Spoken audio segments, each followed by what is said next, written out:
Hi guys, so today we're going to do my sugar cookies. I like to do these a few times a year. I like to do them for Valentine's Day, I like to do them for Halloween, and mostly for Christmas. So this is my sugar cookie recipe. It's kind of a shortbread sugar cookie, but it kind of holds its shape and cuts out really well. So to start with, we're going to put in 1 cup of room temperature butter.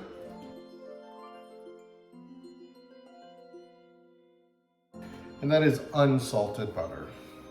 And then we're going to put in 2 cups of sugar. We're going to mix it until it's light and fluffy. I apologize for the sun coming in. I know it makes me look very angelic, but I'm not. It's just the sun setting. It's that time of year.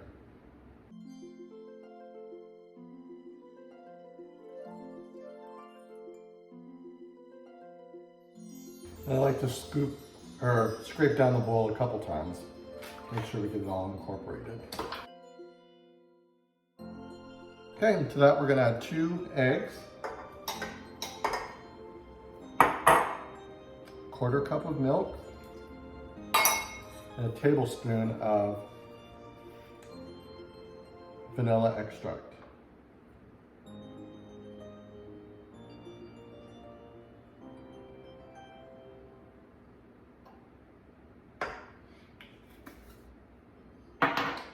And we're going to mix that all up.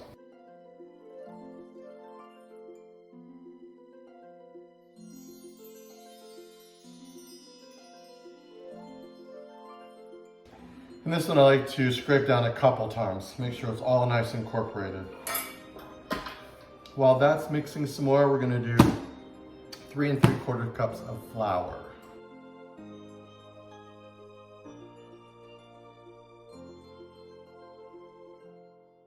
To our flour, we're going to put in 1/2 teaspoon of baking soda, 1/2 teaspoon of salt, and 1/2 teaspoon of cream of tartar.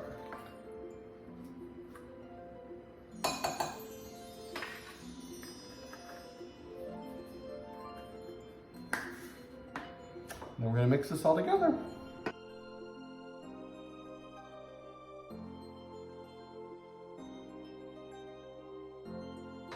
Okay, that's it. I just like to mix it all together. I don't overbeat it because we're going to rework it again when we roll it out, so I don't want to make it too tough.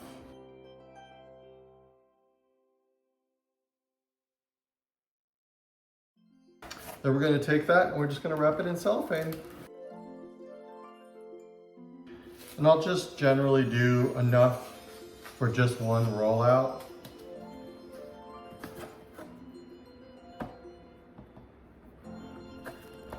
Because when you work with this, we want to work with it cold.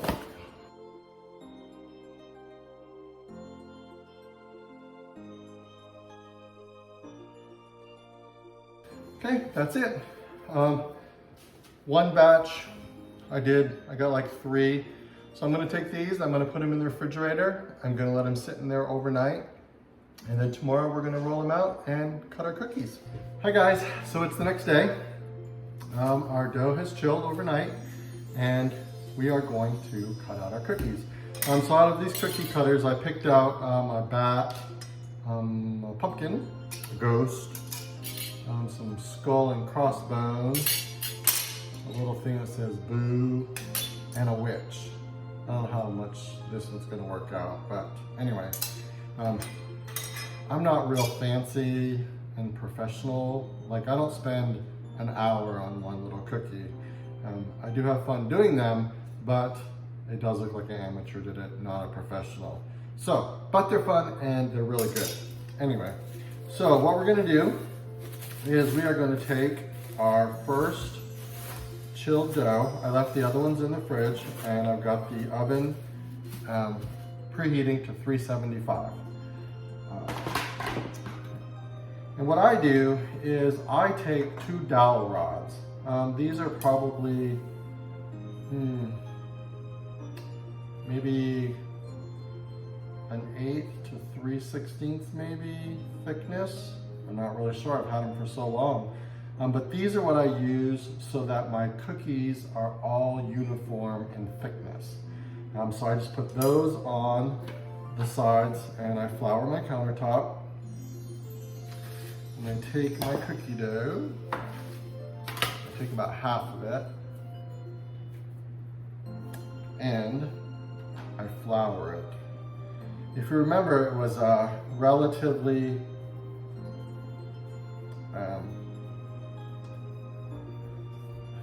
not a thick dough when we did it before. It was kind of soft, but now it's kind of hard because it's been cold. So, and I'm just going to roll it out.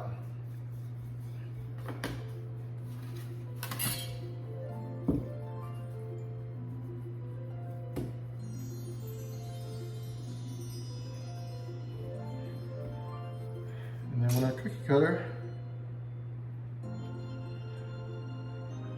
we're just going to cut them out.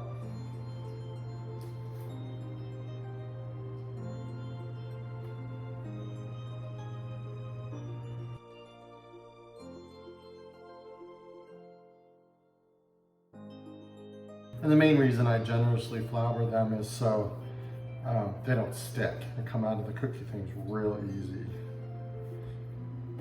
And it does help that the dough is very cold.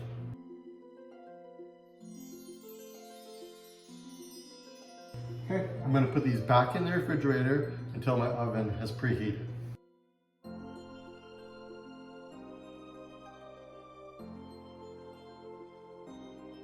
And then we're going to take our scraps and we are going to put them back together and make another ball. This is why when we were mixing it, I didn't over mix it. So that way I can put these scraps together, and by putting them together, even though I'm reworking the dough, it wasn't overly worked to start with. So I can put these back together and I'm not going to have really tough cookies.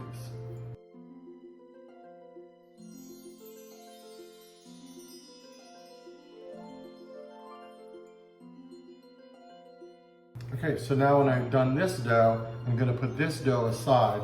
I'm going to get a new one, and then we will mix that into the other one. I usually have about 3 trays going at any time. I'll have one in the oven, one in the fridge, one cooling. So we're going to take our first one. I took it out of the fridge. They're still cold. I'm going to pop it in the oven.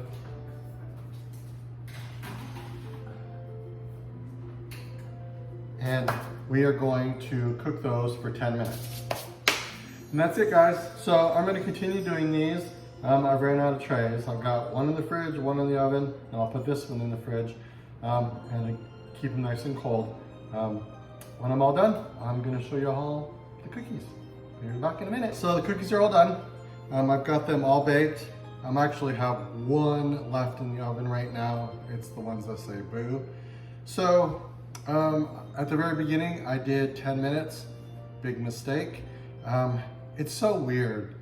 When you bake, it depends on the weather and the time and the temperature of how long things will take. Sometimes they'll take 10 minutes, sometimes they'll take less. In this instance, and I'm going to show you the good, the bad, and the ugly, 10 minutes, my cookies came out too dark. They're very dark around the edges. So I cut it back to 8 minutes and 30 seconds. The majority of the times I've always done these at 10 minutes. So I didn't think anything of it, but for some reason today, they wanted to bake a little bit faster. So I put them in 8 minutes and 30 seconds and they came out perfect. I have ghosts, pumpkins, skeletons, bats. I only have a couple boos though because I had to redo my pumpkins because I burnt them. If I hadn't burnt them, I would have had some more boos, which is kind of a bummer because those are kind of fun to do. Anyway, the last thing I wanted to show you today is when you get done with your cookie cutters, especially these metal ones, and you wash them, do not put them away when they're wet. They're gonna rust. So what I do is after they're all done, after I turn my oven off and it's all done, but it's still warm, I take the last tray and I put my cookie cutters into the oven and they dry in there. And I know they're completely dry, and then when I store them away, they won't rust. I do the exact same thing for my cake pans too. After you wash your cake pans, if you store them when they're wet, they're gonna rust. But if you pop them in the oven after you turn it off, it's still warm and they can finish drying in there. Just remember to take them out before you turn your oven back on. Anyway, so tomorrow is the fun day, and that's when we get to decorate all these, and I will bring you along for that one. I will see you tomorrow. Bye. Okay, for our next step, we are going to do the frosting for the tops of our cookies. I've chosen to do this dark purple, a black, an orange, this green I think will be good for the witch, and then some yellow. So to do that, I'll take confectionery sugar, and I usually start with 1 cup. So 1 cup of that.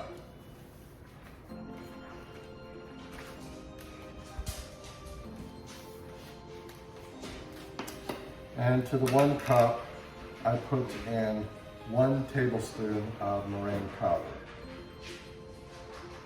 So it's 1 cup of confectionery sugar, 1 cup of meringue powder. And then I put in just enough water for the consistency that I want. Depending on what time of the year it is, you'll use more or less water. I don't understand the concept of that one, but I can't give you an exact amount. And then we'll just keep doing that until we have as much as we want. So I think I'll probably do 3 cups for white, and probably for orange too.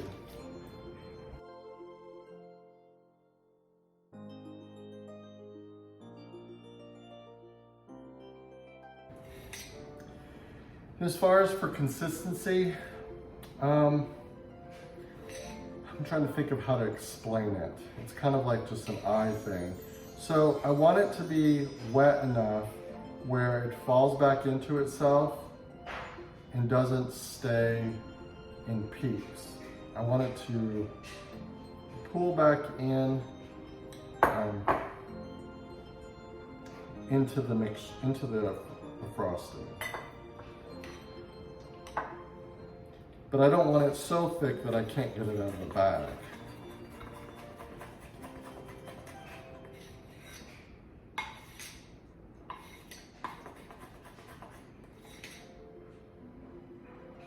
I think that is good right there.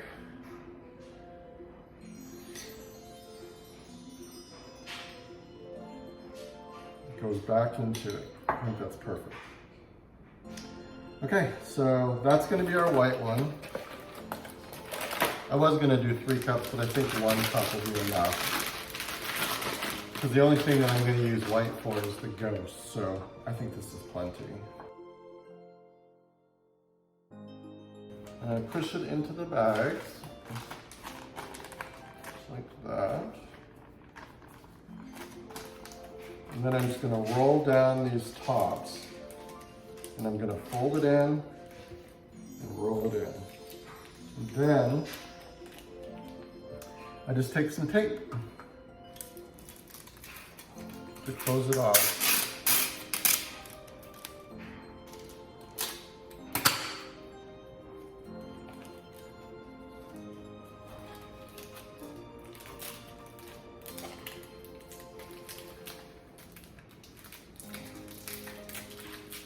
And the only reason I do that is that when I'm decorating, I can set it back down on the countertop and I don't have to worry about it falling out the top. So there's our white.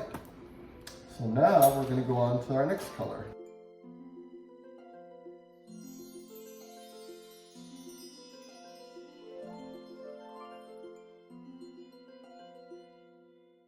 So this food coloring, it's like a gel.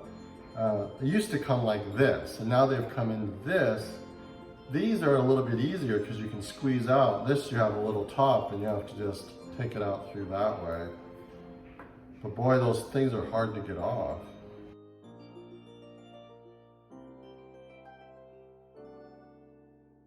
You have to be really careful at the end because it doesn't take much water to change the consistency from being really thick to runny.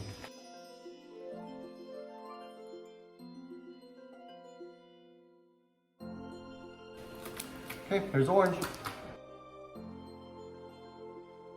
This one I'm going to divide up. I did 3 cups.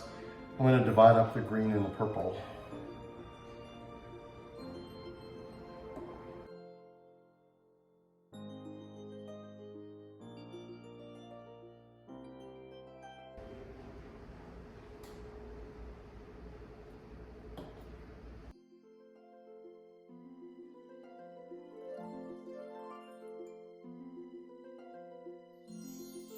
You know what I just thought of? We have the skull and crossbones too. That's gonna take up white. I still think that's enough white though. I have a tendency of making way too much frosting. So again, I really want to emphasize using the gel paste food coloring. You can use the liquid, but it's gonna change the consistency of your frosting when you're doing it. So you'll probably have to add a little bit more confectionery sugar and you'll use a lot more. This you won't use as much. I mean, I used a few drops. I think the black is what I use the most of. But most of these I just used a few drops and that's all you needed. Whereas the liquid stuff you'd have to use a lot. Anyway, so that's my 2 cents on food coloring. I'm gonna get this cleaned up and get set up and then I'll bring you back and you can watch me decorate cookies. Hi guys, so we're back to do the fun part and that is decorating the cookies. I had to put my decorating cookie t-shirt on that my sister-in-law got me because she loves me so much because sprinkles are for winners. Anybody that knows me knows that I love sprinkles. I cannot go anywhere and not buy sprinkles if I see them. We have sprinkles for everything. We have them for Halloween, we have them for Christmas, we have them for Valentine's Day, we have them for fall, we have them for birthdays. You name it, I probably have it. I even have Mickey Mouse ones. I'm not kidding. Direct from Disneyland, of course. But I didn't go there, somebody brought them to me. Anyway, so we got our frosting all done. Our cookies were all baked the other day. You can see right here. And we have our plethora of sprinkles.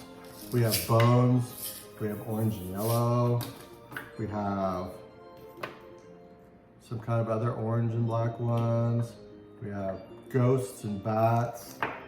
This one's fun. It's got orange and green and purple sprinkles. I always have to have We have kind of eyeballs. There's even some bloody eyeballs. Pumpkins, black sugar sprinkles. Anyway, tons of it. More bones and bloody stuff. Gotta have bloody stuff for Halloween. Anyway, so we're gonna decorate these. I'll probably bring the camera a little closer so you can watch me do them or watch us do them. I gotta figure out how to do that part. We'll figure it out. Anyway, here's another view of my lovely t-shirt. Okay, so we're gonna get started.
what not to do when your icing is too wet.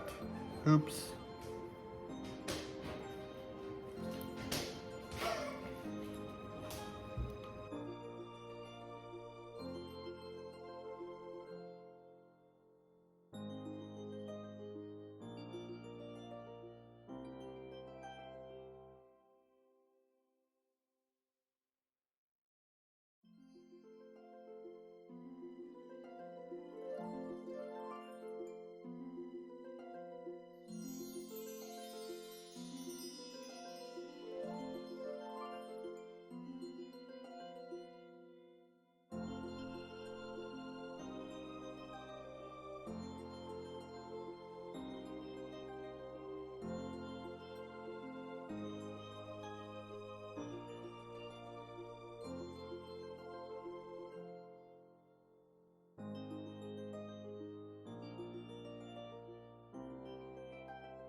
Hey guys, so cookies are all done. Get a little closer for y'all so you can see them. So this year we did some bats, some witches, some pumpkins, some ghosts, some skull and crossbones.